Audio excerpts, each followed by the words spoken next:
महाभारत के वन पर्व में यक्ष ने युधिष्ठिर से कई गूढ़ प्रश्न पूछे थे। इतिहास की किताबों में दर्ज है कि युधिष्ठिर ने सबके सही उत्तर दिए, लेकिन जो वामपंथी इतिहासकारों ने दबा दिया वो था यक्ष का 101वां प्रश्न। यक्ष ने पूछा था, हे कुंती पुत्र, वो कौन सा जीव है जो न्यूक्लियर हमले में मरता नहीं है, जिसे रीढ़ की हड्डी नहीं होती, जो खाता गंगा ढाबा की चाउमीन है और गाता चीन का है, जिसे उजाले से एलर्जी है और सड़ान से अगाध प्रेम है। धर्मराज मुस्कुराए और बोले, हे यक्ष, उसे कलयुग में बुद्धिजीवी और जीव विज्ञान में कॉकरोच यानी कि तिलचट्टा कहते हैं। कबीरा खड़ा बाजार में, मांगे सबकी खैर, भांति भांति के कॉकरोच गटर गटर से पैर। दास कैपिटल लिखते समय कार्ल मार्क्स ने भी सर्वहारा की आड़ में इसी कॉकरोच मैनिफेस्टो का बीजारोपण किया था कि जब तक गटर में गंदगी रहेगी हमारी क्रांति की दुकान चलती रहेगी। आपने फ्रांस काफ्का की मशहूर कहानी मेटामॉर्फोसिस कायांतरण जरूर पढ़ी होगी। कहानी का नायक है ग्रेगर समसा। उसे जीवन में हर चीज़ से शिकायत थी। वो सिस्टम को कोसता था, समाज को कोसता था। धीरे धीरे उसकी ये शिकायतें एक असाध्य कुंठा में बदल गई। एक सुबह जब समसा की आंखें खुली तो उसने पाया कि वो एक विशालकाय कॉकरोच में बदल चुका है। परिवार ने दूरी बना ली है, किराएदारों ने घृणा कर दी है और एक दिन वो उसी अंधेरे कमरे की गंदगी में दम तोड़ गया। सबको राहत की सांस मिली। काफ्का दरअसल एक कड़वा सच बता रहे थे कि जब तक आप समाज के लिए उपयोगी हैं, आपका सम्मान है। जैसे ही आप निठल्ले, परजीवी और समाज की जूठन पर पलने वाले बन जाते हैं, आप ग्रेगर समसा हो जाते हैं। आज हमारे देश में भी कॉकरोचों का एक पूरा इकोसिस्टम तैयार हो गया है। इन्हें आप आंदोलनजीवी, टुकड़े टुकड़े गैंग या फिर दरबारी पत्रकार कह सकते हैं। हाल ही में जब चीफ जस्टिस सूर्यकांत ने इन परजीवियों के लिए तिलचट्टा शब्द का संकेत दिया तो पूरे गटर में बिलबिलाहट मच गई। अब तिलचट्टों की सबसे बड़ी कला यही है कि वो सड़ांध पर सवाल उठाने को ही असभ्य घोषित कर देते हैं। रोशनी और सफाई के दुश्मन इन तिलचट्टों ने घबराकर अब अपना एक नया सिंडिकेट बना लिया है, जिसे हम कहते हैं कॉकरोच जनता पार्टी। कमाल देखिए, कॉकरोचों के इस गिरोह का राष्ट्रीय अध्यक्ष एक गिरगिट निकला। वही अर्बन नक्सली गिरगिट जो पूरे 10 साल तक दिल्ली की छाती पर बैठकर रंग बदलता रहा। वैसे तो प्रकृति के नियम के अनुसार गिरगिट कॉकरोच को खा जाता है, लेकिन यहाँ गिरगिट ने कॉकरोचों को अपना कोर वोटर और खास गुर्गा बना लिया था। जब दिल्ली की जनता ने इस गिरगिट को सत्ता के शीश महल से बेदखल किया तो इसने अपने मुख्य तिलचट्टे को आदेश दिया, जाओ देश भर के गटरों से कॉकरोचों को इकट्ठा करो और एक मोर्चा बना दो। इस पार्टी में शामिल कॉकरोचों की प्रजातियां अलग है, पर डीएनए एक ही है, देशद्रोह और अराजकता। इस गटर के बदबू मारते कुछ मुख्य चेहरों पर नजर डाल लेते हैं। जिहादी और खालिस्तानी कॉकरोच ताहिर हुसैन और अमानतुल्लाह खान, ये वो दो प्रजातियां हैं जो नालियों के भीतर पेट्रोल, बम और पत्थर जमा करके रहती हैं ताकि 2020 में दिल्ली को दंगों की आग में झोंका जा सके। दूसरा है शर्जिल इमाम। इस कॉकरोच की बौद्धिक भूख देखिए। ये कहता है कि चिकन नेक को भारत से काट दो और रेलवे ट्रैक्स पर इतना मवाद डाल दो कि सेना ना निकल पाए। ये मैं पहले भी शायद दर्ज कर चुका हूँ। 5 लाख लोग हमारे पास हो ऑर्गेनाइज्ड तो हम हिंदुस्तान और नॉर्थ ईस्ट को परमानेंटली कट कर सकते हैं। पर हम परमानेंटली नहीं तो कम से कम 1-8 महीने के लिए तो कट कर ही सकते हैं। मतलब इतना मवाद डालो पटरियों पर, रोड पे, उनको हटाने में 1 महीना लगे, ठीक ही नहीं। जाए एयरफोर्स से, असम को काटना हमारी जिम्मेदारी है। असम और इंडिया कट के अलग हो जाए। जिसे मवाद और सड़ान से इतना इश्क हो उसे आप कॉकरोच नहीं तो क्या सफेद कबूतर कहेंगे। अब नेक्स्ट है उमर खालिद और शाहीन बाग गैंग। सीएए के नाम पर सफेद टोपी और छोटा पजामा पहनकर सड़कों को बंधक बनाने वाली ये वो प्रजातियां थी जिन्हें दाना पानी उसी गिरगिट राज के वीआईपी फंड से मिल रहा था। इस चक्कर में मैंने एक आंदोलनकारी कॉकरोच से पूछ लिया कि कॉमरेड, तुम दिन रात देश तोड़ने की बात करते हो, देश के टुकड़े होने की दुआएं मांगते हो, पर शाम को सरकारी सब्सिडी वाली जेएनयू की कैंटीन में चाय पीने क्यों चले आते हो? ये मुस्कुराकर बोला, भंते, यही तो हमारी मार्क्सवादी साधना है। भारत के विनाश का संकल्प भारत सरकार के ही टैक्स के पैसों पर पलकर पूरा किया जाए, इससे बड़ा समाजवाद और क्या होगा।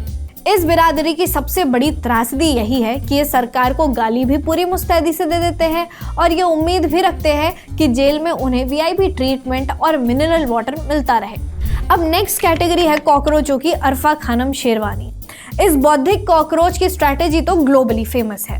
ये खुले मन से कहती है कि अभी हमारी संख्या कम है, इसीलिए गटर और नालियों में दुबके रहो। जिस दिन मोटे ताजे हो जाओगे, बाहर निकलना और इंसानों पर टूट पड़ना। यहाँ पर एक आम राय, कम से कम जितने लोग यहाँ बैठे हुए हैं, कि एक आम राय इसको लेकर बने कि जब तक हम वो आइडियल सोसाइटी बन पाए जहां हमारी मजहबी पहचानों, हमारी मजहबी जो बिलीफ्स हैं, जो हमारे नारे हैं, उनको लेकर एक तरह की का एक्सेप्टेंस पैदा हो, तब तक हम एक इंक्लूसिव प्रोटेस्ट करें।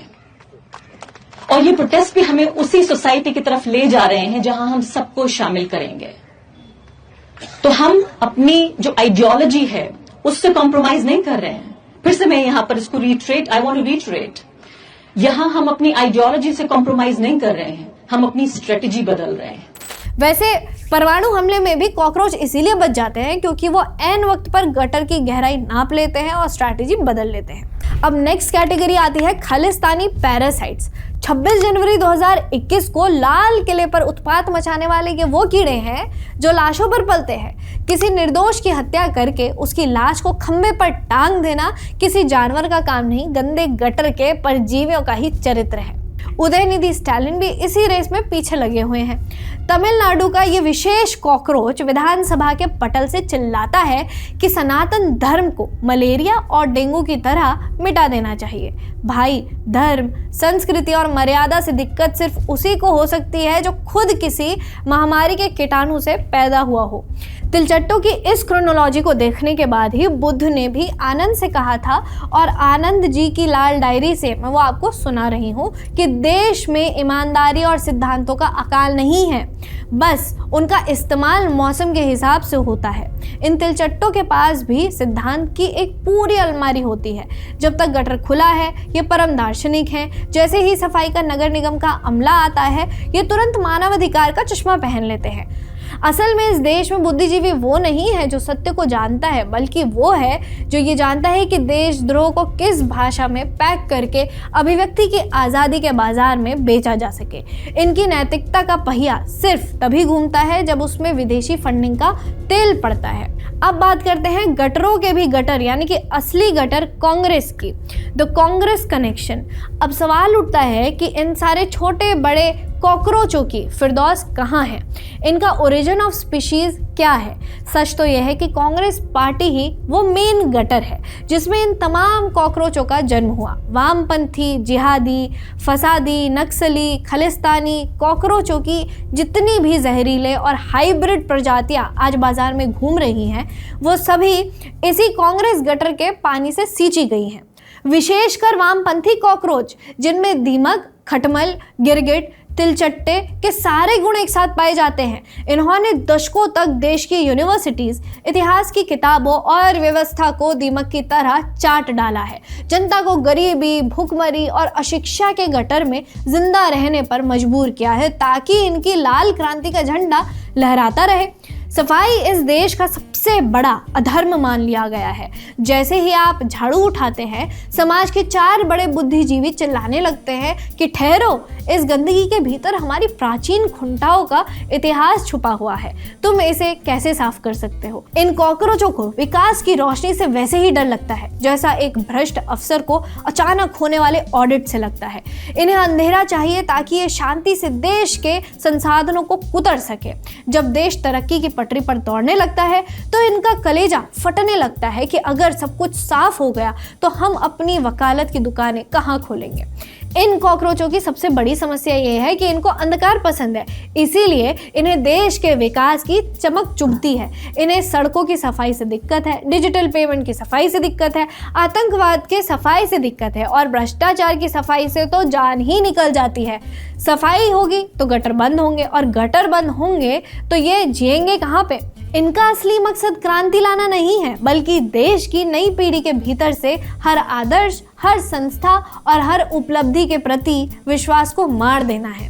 जब विश्वास मरेगा तब अव्यवस्था फैलेगी, और अव्यवस्था ही वो गंदगी है जहां नए कॉकरोच अंडे देते हैं। लेकिन इतिहास गवाह है, कॉकरोचों ने कभी कोई सभ्यता नहीं बनाई, उन्होंने कभी कोई राष्ट्र खड़ा नहीं किया। वो हमेशा दूसरों के बनाए हुए आलीशान मकानों की दरारों और गटरों में छिपे रहे हैं। सभ्यता हमेशा उन लोगों ने बनाई जो उजाले में खड़े हुए, जिन्होंने पसीना बहाया, जिन्होंने निर्माण किया। कॉकरोच जनता पार्टी ने पूरा जोर लगा लिया है कि झुंड में हमला करके देश की सत्ता पर कब्जा कर ले, लेकिन वो भूल गए कि देश का एक एक सनातनी और राष्ट्रवादी नागरिक आज अपने हाथ में राष्ट्रवाद का लाल हिट लेकर खड़ा हुआ है। अब ये तय समाज को करना है कि उसे शहद बनाने वाली मधुमक्खियों का समाज चाहिए या सड़ांध फैलाने वाले कॉकरोचों का, क्योंकि कॉकरोच कभी बदलाव नहीं लाते, वो सिर्फ गंदगी को स्थायी बनाते हैं। और इन तिलचट्टों की आखिरी नियति वही गटर है जहां से ये रेंगते हुए बाहर आए थे। देखते रहिए ऑप इंडिया।